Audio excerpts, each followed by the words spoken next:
Well, normally this is the Sundays that I speak. I speak on the second and fourth Sundays, and Tisha speaks on the first and third. But we have a special guest speaker today, which is a real pleasure to have her. It's Reverend Dr. Jane Simmons. So she's got one title on me.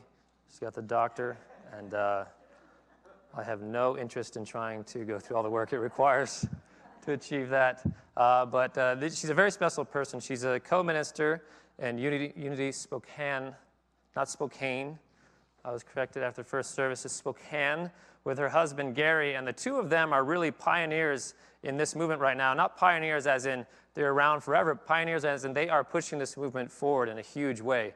They're very forward-thinking. They are very tapped into what's happening in the times, and the two of them are putting together a lot of systems to help this movement grow and survive into the coming years and be relevant and progressive. So that's a very special thing. And she has a book called You Can't Sleep Through Your Awakening. And she's going to be speaking on that today, and then she'll be out in the lobby afterwards to sell that and to talk to you if you have any questions. But you're going to have to be quick because I have to get her to the airport very soon after that. So if you want to see her, get out there and talk to her right away, all right? Okay, well, let's have Jane Simmons come out and share with us.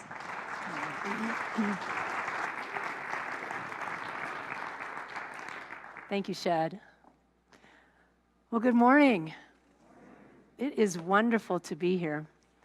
I visited this spiritual center 20 years ago when my ministerial class went on a class trip, and we came to Colorado and we visited all the area churches, but I remember vividly coming in here and being so inspired by what I saw around me, and in that moment realizing I can do ministry. This is what I want to do. And so off I went, and now 20 years later I come back to visit, and it still has that same inspiration and appeal to me that it always had. And I have so enjoyed being here this weekend in this beautiful city, this beautiful community, and with the beautiful people that I have connected with. So thank you all for being here and for inviting me to be a part of your wonderful community this weekend.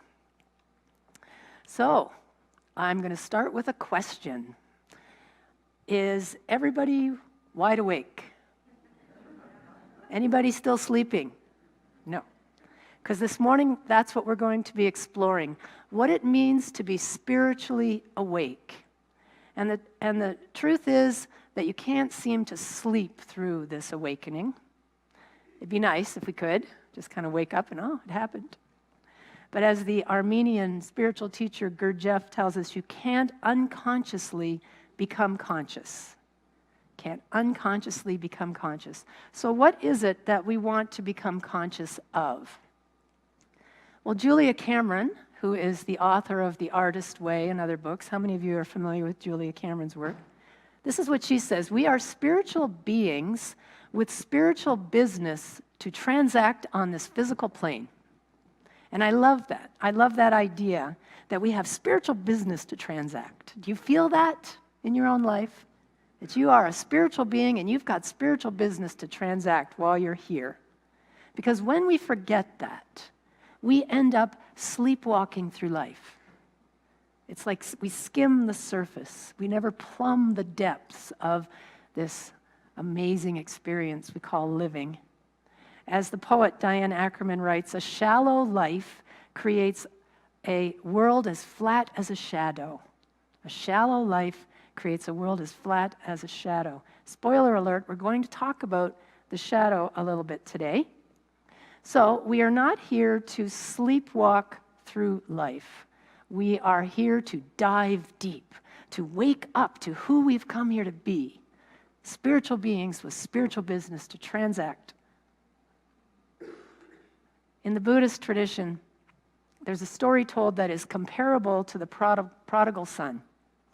And in this parable, the son is a young prince who inadvertently strays outside of the palace walls as a very young child. He gets lost, and he wanders, and he wanders, and he wanders, and he eventually forgets that he is a prince. And years go by. He ends up living his life as a pauper on the streets. And the king, who was always on the lookout, searching for his beloved missing son one day happens upon him and recognizes him. And the king joyfully rescues the prince and reveals his royal identity to him. However, the young man no longer has any memory of being a prince. He has fallen asleep to his true self. And he has trouble imagining that life, let alone living that life. And it takes time for him to release all the beliefs he has acquired in his life of poverty in order to grow into the belief that he's really of royal lineage and begin to live his life that way. And so as we consider that story, can we see some parallels in our own spiritual journey? Anyone? We can have a conversation here. It's just perfect. Well, we learn that we are spirit expressing in a human body, right? Unity's second principle tells us that all of us are expressions of the divine. But do we actually live our lives as if that were true? Do we actually live that truth? Because that's what we're here to do. To be who we've came here to be. To express our divine nature in its fullness. That's why we're here. The New Thought author and teacher and leader, Ernest Holmes, tells us that we are the ever-expanding principle of conscious intelligence. Forever expanding, never-ending, eternally increasing conscious intelligence. That's what we are.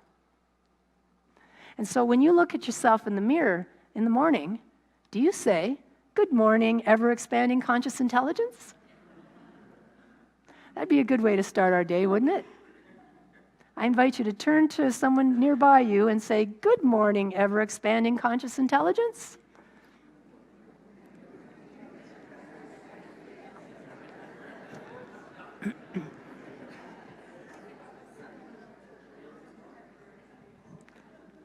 It's good to know that for each other, isn't it?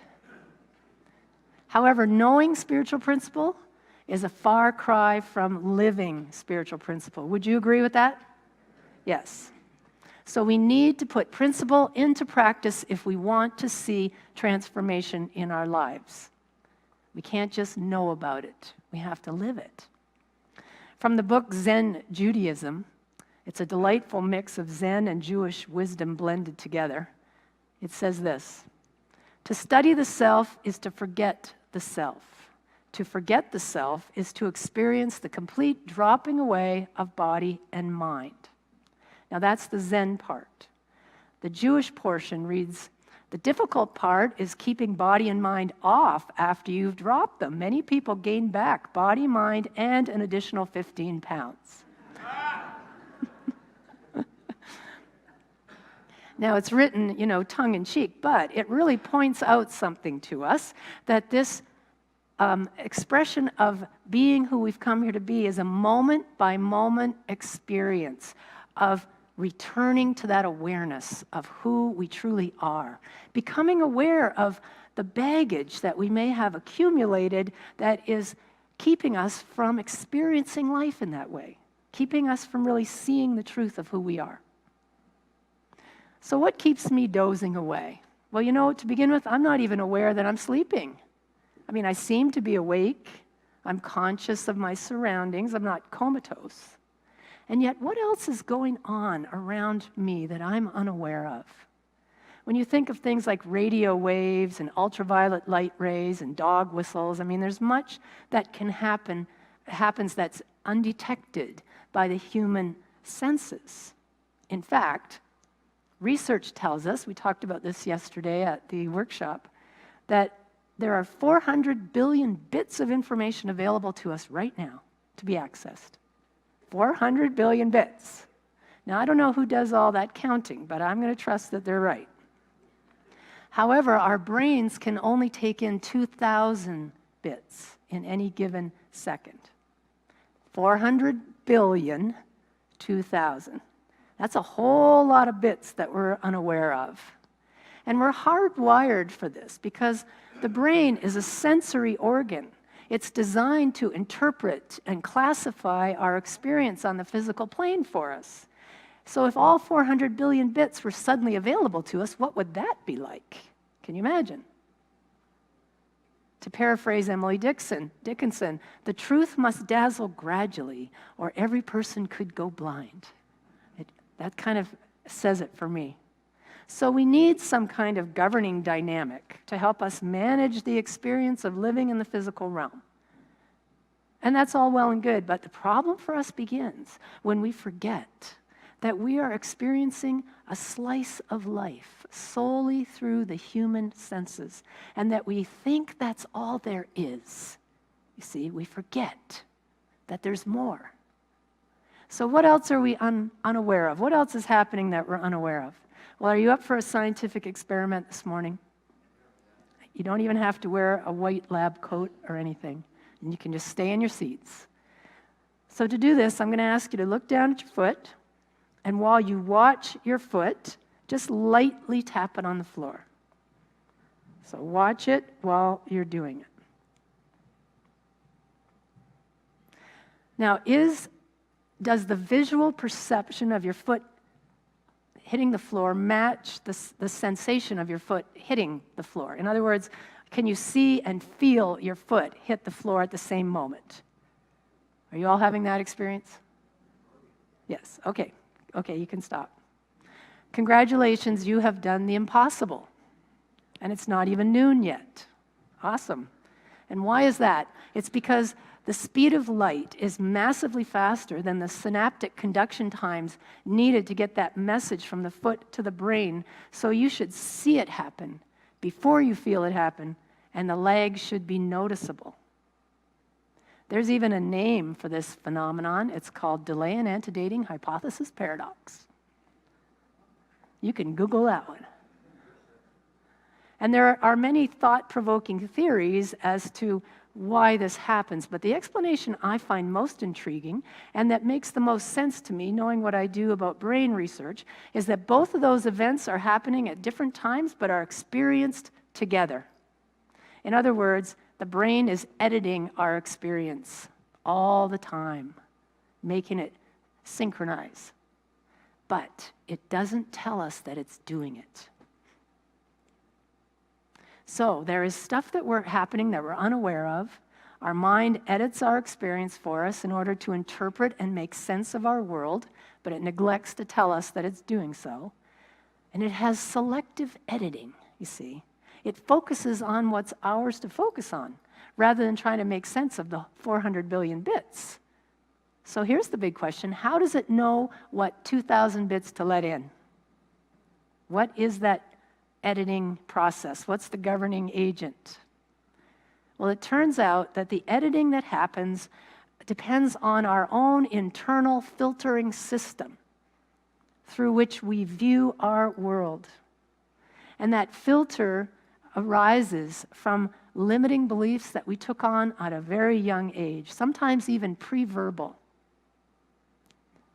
And those beliefs lie hidden beneath the surface, just outside of our awareness. And so, for example, if I have an unconscious belief that tells me that life is unsafe, what will my experience be as seen through that filter? Life is unsafe. I will find all of the endless ways that life is indeed unsafe. I will gather evidence to support the belief that life is unsafe, and I won't even be aware that I'm doing it or that I have these hidden filters. I'll just know that life's unsafe. That's the truth. It's not something I made up. I mean, here's the evidence. You can't dispute it. What if I believe there's something wrong with me, that I'm inadequate in some way, I don't measure up in some way? What will I discover then about life? Will I find evidence that I am ever expanding conscious intelligence if I'm seeing life through the belief that there's something wrong with me? No, I will not. And if I took on that belief that there's something wrong with me at a very young age, I will repress that belief. I will push it out of my awareness. It's too painful to look at directly. Instead, I might decide it's really about someone else. Do you know what I'm talking about here? They're the problem. I will project what is too painful for me to see within myself onto someone else. There's something wrong with that guy. Do you know what I'm talking about here? Because we all do this. We all do this. It's part of the human condition. It's a symptom of a newly discovered disease that I just made up called humanity sleeping disorder. Sleep apnea of the soul, if you will. And to be clear, this is not about blaming others. It's not about beating ourselves up. Metaphysics does us no good if we use it to inflict guilt and shame upon ourselves or upon others, or wallow in self-judgment, self-condemnation. Do you agree with me on that? Yes, absolutely. It's about having compassion. Compassion for all of us on this journey, for ourselves, for family members, for teachers and friends from our childhood, from the classroom bully, everyone who's been a part of our path. We're all walking around with these unconscious patterns of behavior, forgetting the amazingness that we are, suffering from humanity sleeping disorder. And we are all so courageous to do that. All of us. To walk through our lives unaware of the magnificent beings that we are, that takes guts. I have great admiration and compassion for all of us on this path. So the bottom line is that the world mirrors back to us what's really going on in our own psyche.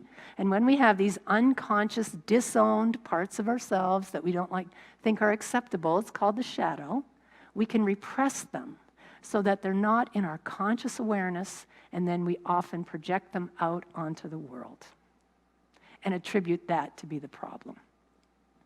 And with all this muck getting in the way of our awareness, we lose sight of the preciousness of the divine presence that we are. Now, is there hope for us? Yes, the correct response is yes. So let me give you the good news. Are you ready? Lean in. Our projections can help us to awaken. Yes? It's the good news, bad news, I'm afraid, but yes. We might think of them as compassionate alarm clocks.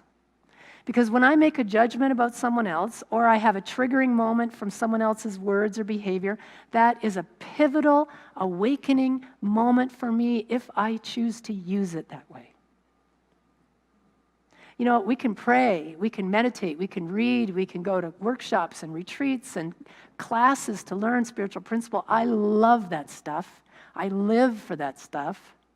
But I have to tell you, where the rubber really meets the road, where we roll up our sleeves and get down into the depths of our spiritual work, is in the arena of human relationship. Especially a relationship with someone who can push our buttons. Do you know what I mean by this? Yes. Do you have someone who does that for you? Our button pushers are often very conveniently close at hand. And they're so valuable for us because they can clearly show us those places in need of healing with great accuracy. Zero right in on it. It's like finding a sore spot. And why does it hurt to get our buttons pushed? Because it goes to one of those places we don't want to see, a belief that we hide from ourselves and then project onto someone else or onto the world. Now, hear me clearly. I am not suggesting anyone stay in an abusive relationship of any kind. If you are in an abusive relationship, you need to get help. Are we clear on that? That's not what I'm saying. What I'm talking about are those irritations, the annoyances, the socks on the floor, those kind of paper cut moments. They can be surprisingly ripe for us with abundant opportunity for spiritual growth. And yet, this is the very time that we often choose to just hit the snooze button and nap through it all, rather than see the value of having our buttons pushed. But when we choose to use these events as awakening moments, now the work becomes dealing with the inner button. Do you see the difference? You see, that's where our power lies. That's where transformation happens, when we can deal with what's going on inside of us and do the integration work to do the healing. Did you know that one of the ways that samurai warriors learned to do battle with each other was by hitting pressure points? See, pushing each other's buttons in a big way. And there's a story told about one samurai who was soundly defeated through this method of combat. And after that, he gave it all up to spend time in the wilderness contemplating his life. 20 years later, he once again encountered his previous opponent who challenged him to another fight. And the samurai agreed, and this time, the other fighter was surprised to see that no matter how many times he hit those pressure points, there was no reaction. The samurai explained that he had spent his time in contemplation working with the pressure points, changing the sore spots. They were no longer available to be triggered. And in a sense, that's the work. That's the work we do. Becoming aware of those sore spots within us that get triggered when we have our buttons pushed, being curious about what that is, discovering what's behind it, making an internal shift to integration through compassion. And what happens then is that those spots lose their ability to send us over the edge. And they actually become portals to our own awakening. Because we really start to see, this is not who I am. Maybe I have this belief that I'm inadequate in some way, and that it's pushing that button. That's not the truth of me. The truth is, I am ever-expanding conscious intelligence, ready to be in the world and make a difference in the world. Now, we usually don't do this work too willingly. I mean, nobody wants to look at their stuff, right? I mean, we can hear ourselves saying, this is negative energy. I don't want to mess with this. I didn't come to church to hear this morning at all. I'm about positive things, just affirming the truth. And absolutely, yes, that's what we're about, especially in New Thought, in Unity. But as we're busy affirming, it can be very easy to ignore the denial part of the equation. And we can affirm our good all we want. But if there is something that is sabotaging our success and we're unaware of it, will transformation happen? No, it will not. Here's the thing, we can pretend that the shadow doesn't exist. We can ignore it. Does it go away? No. It's having an effect whether we know it or not right now. So if we have a goal and we have a conflicting belief, which one's going to win? The belief. The belief will win hands down every time. However, the good news is this, that those unconscious, self-limiting beliefs do way more damage. They're way more impactful when we're unaware of them.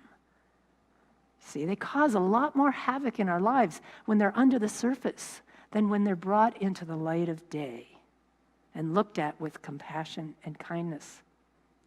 And the thing to remember is this, pain that's not transformed will be transmitted in some way. Richard Rohr teaches this. Freudian saying, pain does not decompose when you bury it. It stays in there. So if it's not transformed, it'll be transmitted, and it's often transmitted by slipping out when we least expect it. Have you ever said anything and thought, whoa, where did that come from? Anyone? Yes, that's what it is, Freudian slip. It's like trying to hold a beach ball underwater and finally it just pops up somewhere else. So when we bring this into the light of day, we begin to take our power back. Because here's the thing, we are creative beings. And we're always creating, either consciously or unconsciously. Unity's co-founder, Charles Fillmore, said to be ignorant of mind and its laws is to be a child playing with fire. See, when we don't realize that we're creating out of the shadow, we don't see how we're doing it. And awakening means we become aware of where default patterns of behavior are running our lives and then being empowered to make a new choice. Isn't that cool? Seriously, it's seriously very cool. We have the power in our hands to make a difference because this work is empowering. It's enlivening. It's freedom. It's freedom to be who we've come here to be, unencumbered by the thoughts and the beliefs, the attitudes, the filters that we've accumulated over the years, becoming aware of when we're sabotaging our own success through ingrained patterns of behavior, and then having the power in the moment to change it. And it all happens through the power of the heart. See? The heart is our portal to that deeper dimension within us. And from that deeper dimension, from the higher view of who we truly are, consciousness overcomes all of this. We are limitless. We are divine potential. We have a higher dimension of creativity, and we do not serve the world by playing small. Would you agree? Yes. And it's time. Isn't it time for us to step up and be who we've come here to be, to make a difference in our world? Not just to sleepwalk through it all, not just to miss it, but to realize that we have the freedom, the power, the ability in the present moment to live a heart-centered, compassionate life as conscious, aware expressions of spirit, making a difference in our world. So let me leave you with words about really living life from one of my favorite poets, Mary Oliver, who recently passed away. When it's over, I want to say all my life, I was a bride married to amazement. I was a bridegroom taking the world into my arms. When it's over, I don't want to wonder if I've made of my life something particular and real. I don't want to find myself sighing and frightened or full of argument. I don't want to end up simply having visited this world. So I invite you to remember that you are a spiritual being with spiritual business to transact on this physical plane, and to dive deep into the present moment. Feel the wonder and the joy of discovery that comes from living an awakened life as, say it with me, ever-expanding conscious intelligence. And here's to the exploration. God bless. Thank you. Thank you. So let's take a moment and go into meditation, into the heart space where the power lies. So I'll invite you to just relax into your seat, and let's put aside anything we've brought with us today. Any cares, any worries, any thoughts of what happens later or the busyness of the day. We just gently set that aside as we become present to this moment. So really feel your body, feel your feet on the floor if that's where they are. Feel your back against the seat. Really inhabit this moment. For it is only in the present moment that we experience the presence of God.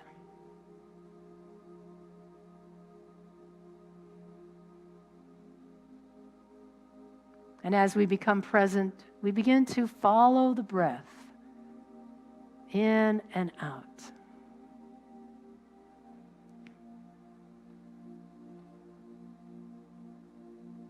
Just notice it, just observe.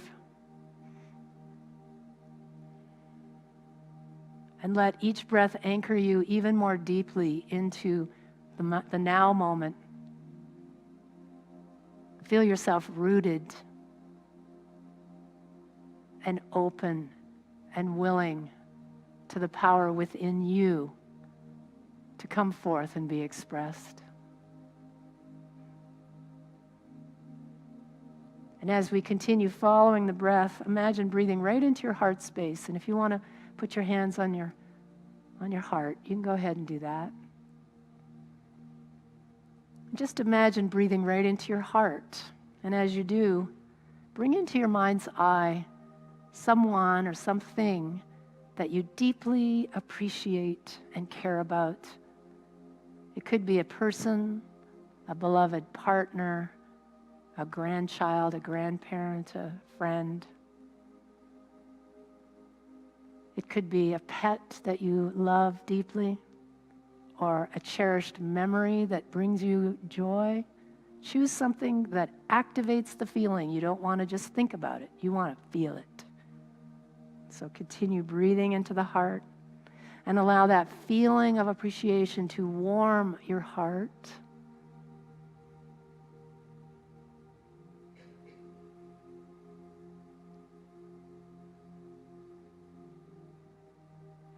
And to grow and expand beyond the heart as you radiate this high vibration of appreciation and let it fill your body. Let every cell be bathed in this healing vibration. Feel yourself come alive, invigorated, on fire with the power within you.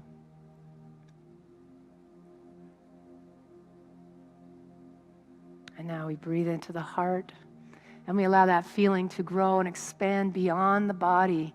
And just imagine with me that we are filling this sacred sanctuary with this healing presence. And as you do, feel the peace, feel the compassion.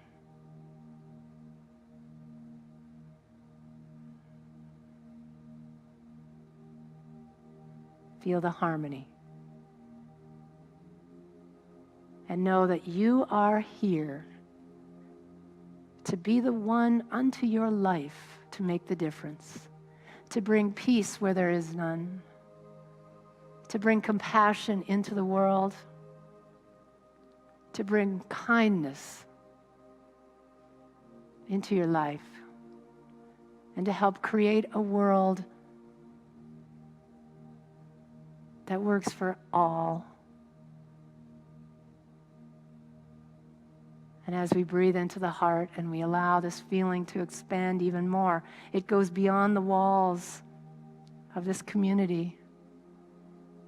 And we send it forth to bless our world.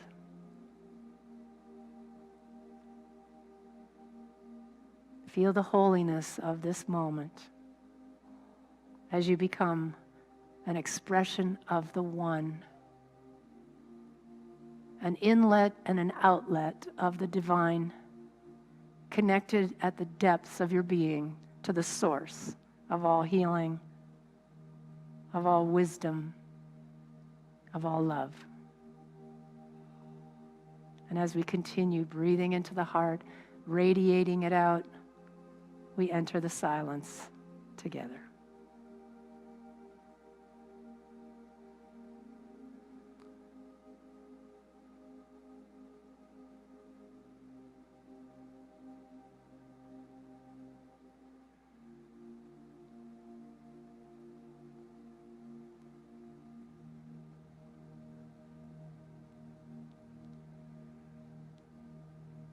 God is our source. We are divinely connected at the depths of our being. And for this opportunity to be spirit in action, to be spiritual beings with spiritual business to transact in this physical world, we give grateful thanks. And so it is. Amen. Thank you.